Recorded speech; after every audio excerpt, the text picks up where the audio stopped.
wedding venue. It's been amazing. Okay. First and foremost, I'd like to thank the Wolanziaks. Really happy I don't have to say that for you anymore. And to my wonderful mother for all of the love and support that you've shown me and Allie to make this day happen. And thank you all for being here to support them as well as they begin this most incredible adventure together. My name is Garrett. I am Brandon's younger but far more handsome brother, and the lucky guy to be his best man. It was an obligatory ask though, because he was my best man as well. Although I do regret that very much so because of the embarrassing speech that he gave at my wedding. But I knew this day would come, and I have honestly been counting down the days. 1,496 days to be exact. My big brother felt like it was a good idea to tell everyone at my wedding the first time I got my heart broken. So in keeping with that theme, I am going to tell everyone here tonight about Brandon's first true love and all of the ones that came after that. Brandon's first true love dragged him all over New York. She took up all his time, his money, his effort. Although there were some great times, there were some brutal ones too. One time, she hurt him so bad that Brandon didn't leave his bedroom for weeks. Her name, it was motocross. She got his attention when he was young, and he clung on tight. You're probably wondering about the time she hurt him real bad. Well, he was racing up at a place called Unadilla. When he lost control of the bike, he fell and he tore his ACL. It was actually pretty terrifying. The whole family was scared, but we got him off the track safely and we got him to the hospital. He was laid up for months after the surgery for the repair. It was actually so bad that he couldn't even get up to take himself to the bathroom. And what do you think happened? Yeah, it happened. Brandon pooped his pants. Which is actually hilarious because anybody at my wedding knew that he told everybody when I peed my pants. So we are even now.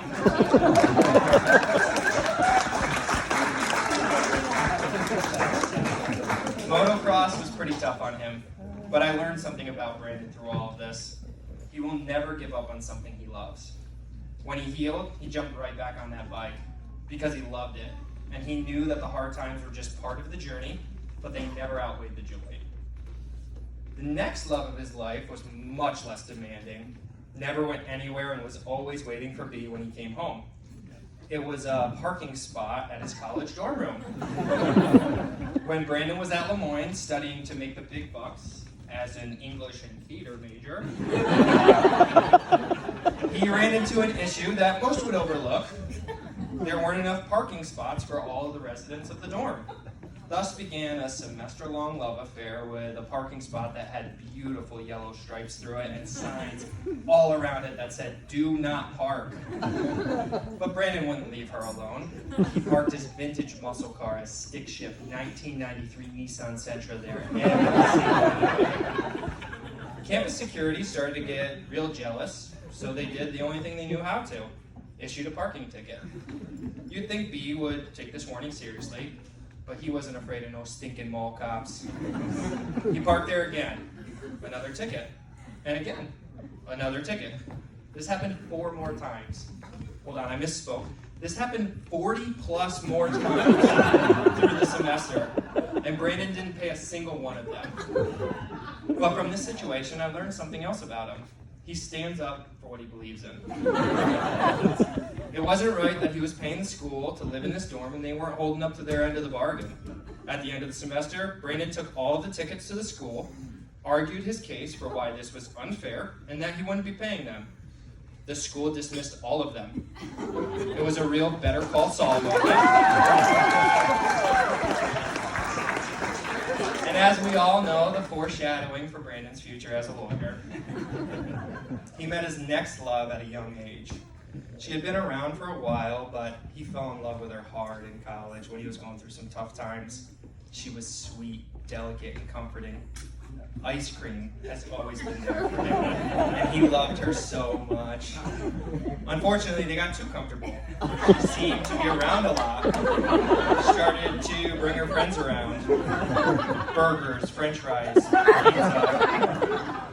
He was hanging out with them way too much, and a sort of nickname developed. For the next few years, he was known as Fat Brandon. He embraced it though. He knew they had a connection he had never felt before. But he also knew it couldn't last forever. So Brandon vowed to his family that they would end things as soon as he turned 25 years old. Honestly, it was pretty tough to believe him. He was in deep and I could tell it was weighing him down. But sure enough, the day he turned 25, everything changed. He started dieting, exercising, focusing on his health. He lost over 50 pounds in that next year, and Fat Brandon became a distant memory. Through watching him achieve his goal, I learned that B was one of the most committed people I know, and that he would always persevere regardless of the circumstances. But I'm sure you're wondering what happened to Ice Cream. Although he did break up with her, they are still friends, and he still sees her from time to time.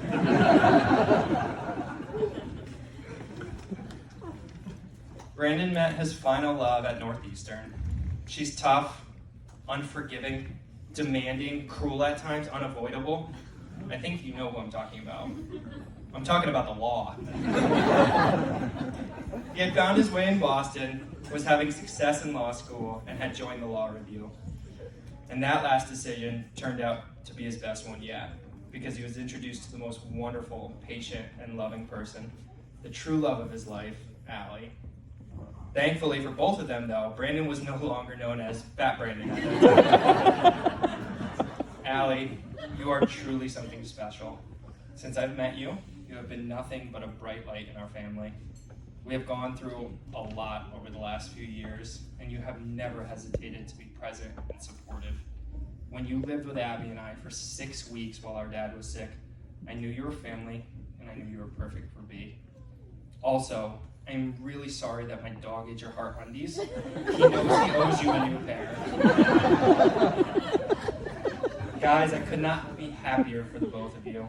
Allie, you bring out the best in Brandon. You truly allow him to be himself, and I couldn't ask for anything more in a sister-in-law. I am so grateful that my little girls get to call you Auntie. You have married one of the most loyal, honorable, honest, passionate, and dedicated people in the world. B, we've been through some stuff. I can't tell you how thankful and proud I am to call you my big brother. And with everything we've been through, this is and will be one of our best memories. Cheers to a long, adventurous, faithful, and joyful marriage.